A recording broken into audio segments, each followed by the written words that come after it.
సనాతన ధర్మంలో అగ్ని, ఇంద్రుడు, వాయువు, వరుణుడు అందరూ దేవతలే.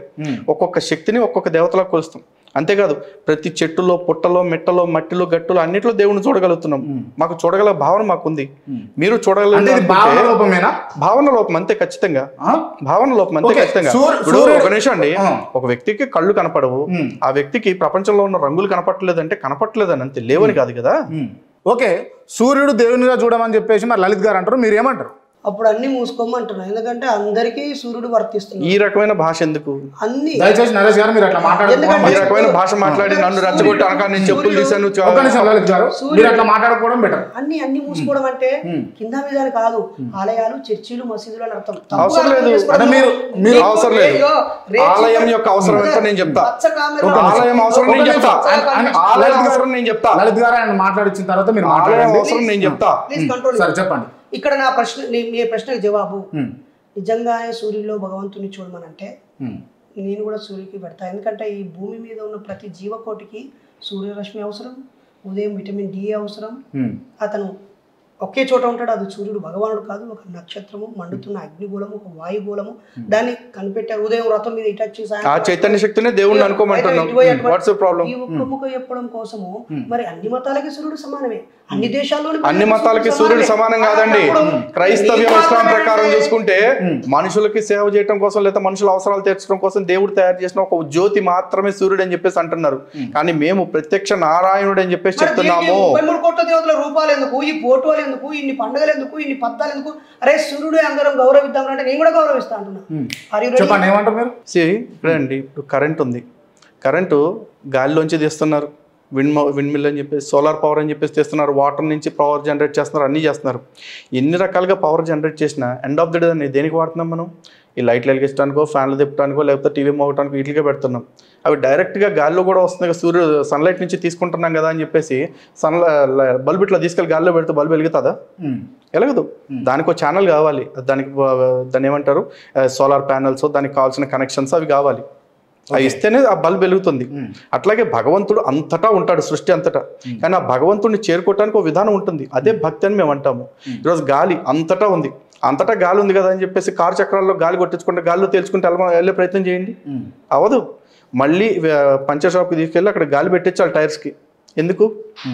దానికి వెళ్ళాలంటే దానికి ఒక ప్రొసీజర్ ఉంటుంది. ఆ ప్రొసీజర్ని మేము భక్తి అంటున్నాము. ఆ ప్రొసీజర్ని వీళ్ళు సైన్స్ అనుకుంటున్నారేమో అనుకోమనండి. నాకు నాస్తికుడు వల్ల ఇబ్బంది లేదు, కానీ నాస్తికుడికి నా భక్తి వల్ల ఇబ్బంది అవుతుంది. ప్రాబ్లం ఉంది, ప్రాబ్లం ఉంది. నాస్తికులతో కానీ ప్రాబ్లం కాదు, నాస్తికులకి నా భక్తి ఎందుకు ప్రాబ్లం అవుతుంది అంటున్నా. చెప్పండి మీరేమంటారు? ఓకే, ఫస్ట్ ఆయన భక్తో, ఆయన మతానికి సంబంధించిన భక్తో, హైందవ భక్తో, క్రైస్తవ భక్తో అనేది పక్కన పెట్టండి.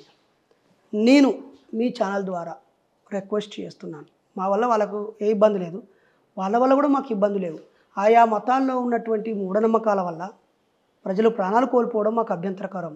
అశాస్త్రీయమైనది శాస్త్రీయమని చెప్పడం మాకు అభ్యంతరకరం. మతం ముసుగులో రాజకీయాలు చేయడం మాకు అభ్యంతరకరం.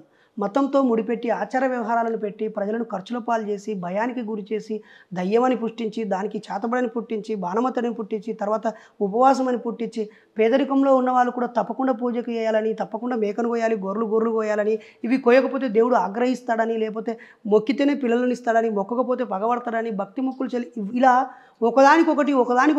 ఒకవేళ ప్రకృతిని గౌరవించమనో, సూర్యుని గౌరవించమనో, ఉన్నతంగా జీవించమనో, లోక కళ్యాణాన్ని పాటించమనో, సర్వమానవ సమానత్వాన్ని పాటించమని ఏ మతం చెప్పినా మేము అంగీకరిస్తాం. అంగీకరించడానికి మేము ఇవ్వలేమండి, అది మంచిదే కదా, మంచిని ఎవడైనా మంచి అంటాడు కదా. కానీ ఈ మతాలు ఎవరికి వారు మతాలను పోటీ పడుతూ, ఒకడేమో 12 గంటలకు మత్తయి సువార్త 11వ అధ్యాయం 12వ వచనం అని ఓ వాక్యం పెడుతున్నాడు, పండుకోకుండా 12కి గంట మోగుతూ ఉంటుంది.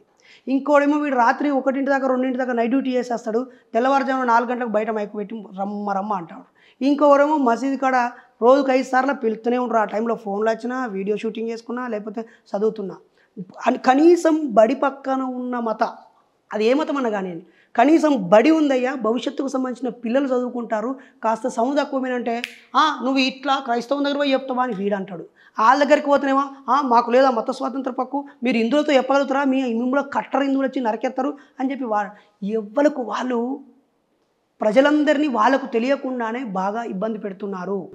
అది నేను ఒక మతాన్ని మాత్రం అనట్లేదు, దయచేసి ఈ లలిత్ కుమార్ గారు హిందూ ధార్మిక సంఘాల జేఏసీ చైర్మన్గా నేను గౌరవిస్తున్నాను. అయ్యా మీ మతంలో లేదా మన మతం కూడా అనొచ్చు, ఎందుకంటే నేను ముస్లింని కాదు క్రైస్తవుని కాదు.